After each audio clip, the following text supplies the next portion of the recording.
Hey guys, welcome to the next tutorial for ethical hacking and penetration testing. So in this tutorial I'll be teaching you how to install Kali Linux on MacBook Pro or Air or whichever version you have, and this is specifically mentioned for the Mac OS X, which I assume that you would be using because it is the latest one. So the things that you would need would be the grub2, the refind, the specific boot thing which you would be using, and the pros of installing would be we would be using grub2 for EFI, which is simple and easy to use, and Mac OS X can be encrypted but requires extra work, and I would not be teaching you in this tutorial. And Kali Linux would be encrypted as well, and it will coexist with the Mac OS X, and Kali Linux bootable USB cannot be booted with the refind version. So since Kali Linux 1.1 is based on Debian, which is EFI enabled by default, we will not be requiring the refind to go ahead and install it on MacBook Pro.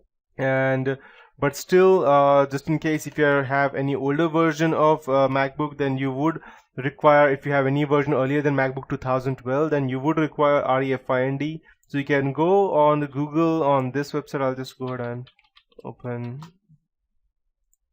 here and let's search refind, and we need to install this since Mac does not have the UEFI version, so we need to install this. You can go ahead and okay, so you need to go ahead and download this for the Mac version. Yeah, obviously it is for Mac. So once you install it, it will be able to detect dual boot, and then you can go ahead and install this on your specific MacBook Pro, and you can see this are the described processes, but this is not which we would be using because Kali Linux requires a different thing. So first thing first, install refind on MacBook Pro, and then boot up your MacBook and download the refind binary zip file and extract it. Once you've extracted it, open your terminal and type to cd downloads, and then go ahead and start. Let's assume that I have this MacBook Pro. So if this is my MacBook terminal, go to your cd refind and whichever directory you have, and since I won't have, I'll just be assuming. And once you have the specific folder, just going to type /install sh, and it will install everything related to refind inside your MacBook Pro. And at the MacBook Pro OS X, execute the disk utility, create a new partition and make it as two, one for Macintosh HD, that's hard disk, and new one for Macintosh HD2. And then remove the newest created partition. Do not format it, leave it as it is, and after that shut it down. Insert Kali Linux live install USB to the MacBook Air, MacBook Pro, and then power on your MacBook Pro with long pressing Option key. When the Kali Linux boot menu is displayed, select Live AMD 64 and press the tab to add persistence at the end of the line. The Kali Linux will be installed, and install it as per your normal process as to way we do that. So next time when you go ahead and try to run the Kali Linux, it will ask you whether to start the MacBook Pro or to install or to run the normal version, that is Kali Linux. So once you have all of these things, the next thing that we need to do is to go ahead and install the live USB. And so before I proceed, let me explain to you what live USB is. I'll just go ahead and open the Kali Linux website, and I'll just type Kali live USB. So what this does is that you need to boot your computer or laptop, whatever it is, through your USB drive.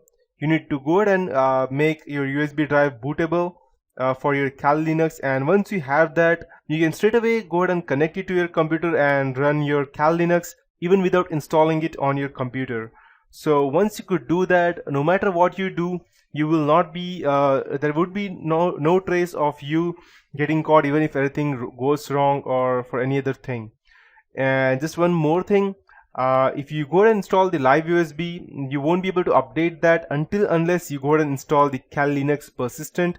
So, and you need to have the unit boot in order for you to go ahead and convert your Kali Linux inside a USB to make it bootable.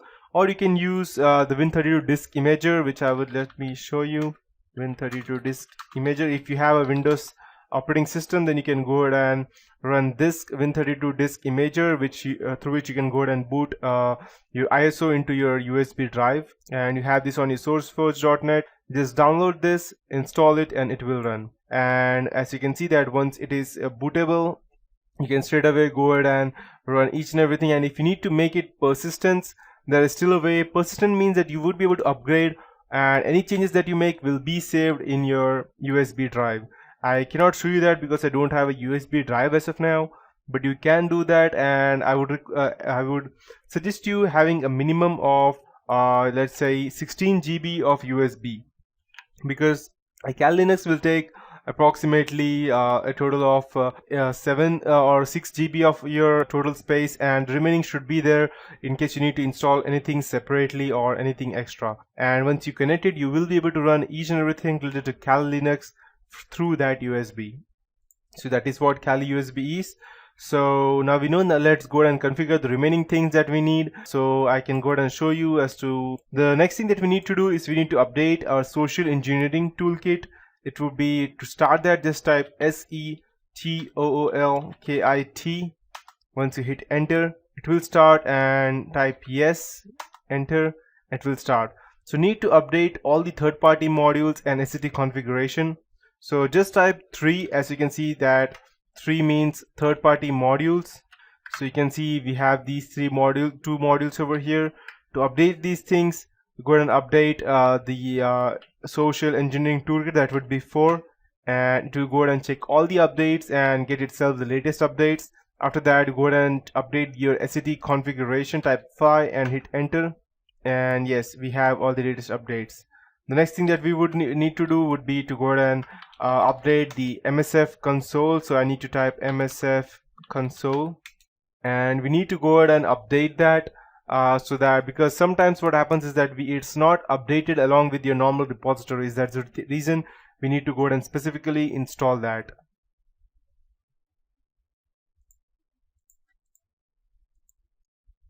So it's starting.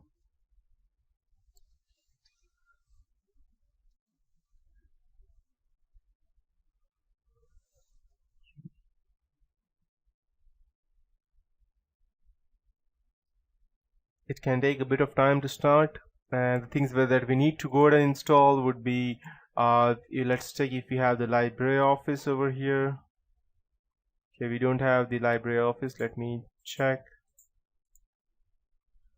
Okay, we don't have the LibreOffice, and as you can see that this is the Metasploit framework, which has 1389 exploits as of now, which out of which 788 are auxiliary, and 356 payloads, out of which 37 are encoders.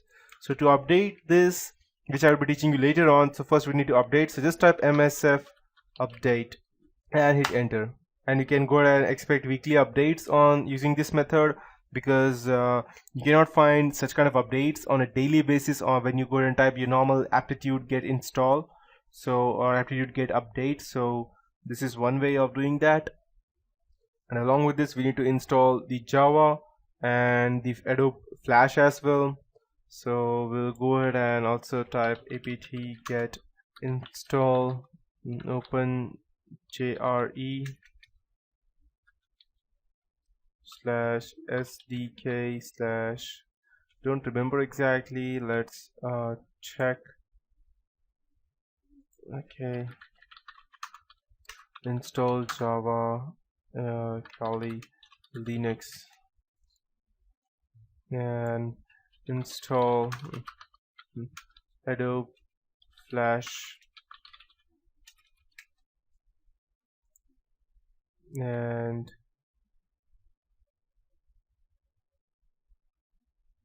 as you can see over here, we have different versions. You can go ahead and also download it manually, but I would suggest updating it through. Okay, we have start apt get install Flash, and yeah, Flash plugin non-free. Perfect, we have it. So I'll just, by the time I'll just install this, let's say if we have received any updates over here. Okay, we have updates as you can see over here, so 235 MB of file, and I won't be going ahead and installing that right now because it would take a very long time. I'll update it in the background, I'll let you know. And as you can see that we have this version over here. Okay, so apt-get install.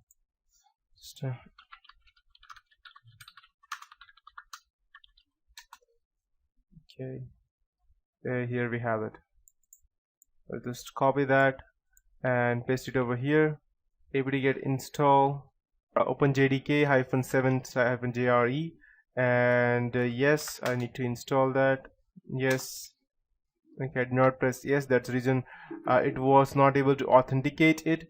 And after that, we can also go ahead and type apt-get install flash plugin -non free, and it will get installed again. So these are the few basic things that you need to remember to go ahead and configure these things. And once you have all of these things ready, updating these things, upgrading and installing these specific things, after that we can go ahead and start attacking your Windows 7.